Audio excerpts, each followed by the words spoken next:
আচলতে বিজ খেল বুলি কয়। এইটো আমাৰ পাণবাৰী এৰিয়াৰ চুনেতলা গাঁৱত হৈ আছে। কেনেকুৱা ধৰণৰ হয় খেলটো? খেলটো বিছৰ যোগেদি মন্ত্ৰৰ যোগেদি হয়। এতিয়া ফিল্ডত কেইজন থাকে মানুহ? ফিল্ডত সেইটো হিচাপ চাৰা আচলতে তিনিজন হয় পাতান বুলি কয়, তিনিজন থাকে আৰু গুৰুৰ হিচাপটো নাই, কেইজন গুৰু উপস্থিত আছে এইটোতো এণ্ট্ৰি নহয়। মানুহ ৰাইজৰ সহযোগ কেনেকুৱা? ৰাইজৰ সহযোগ আমি ভালে পাইছোঁ আৰু সহযোগ কৰিবই, কিয় ঐতিহাসিক খেল এইটো চাবলৈ ভাল লাগে। ইয়াত হাৰ জিত আছে, হাৰ জিত আছে। তো গাঁৱৰ কিবা পণ্ডিতবিলাকো আছে ইয়াত? পণ্ডিত মানে গুৰু, গুৰু কমৰু গুৰু বুলি কয়। হয়। কমৰু গুৰু আছে, ইহঁতৰে খেল। এতিয়া ইয়াত এনে ৰাইজেতো যথেষ্ট সহায় কৰে, কাৰণ সাপ যেতিয়া খুটিব আমাৰ আদিবাসীসকল ডাক্তৰৰ ওচৰত বেছিকৈ নাযায়, এই মন্ত্ৰৰ যোগেদি নমাই আৰোগ্য কৰে। আজিকালি যুগতো চলে এইটো খেল? চলে চলে। পাণবাৰী কি খেল চলি আছে? বিষ খেল।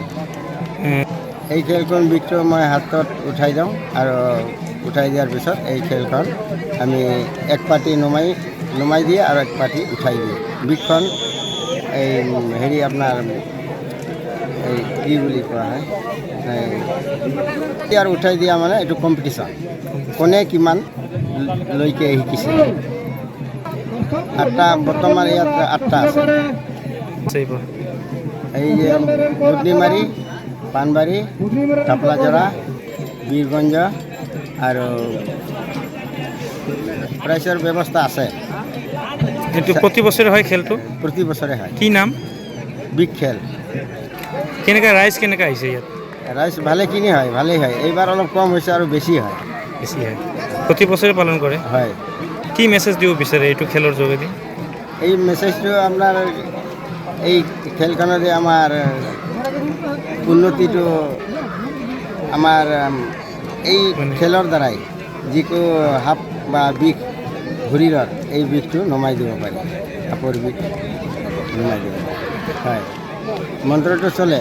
এই মন্ত্ৰটো দ্বাৰা এই যে শৰীৰৰ পক্ষে উপকাৰিতা আপোনালোকৰ হয় হয় আছে, প্ৰতিখন গাঁৱত আছে।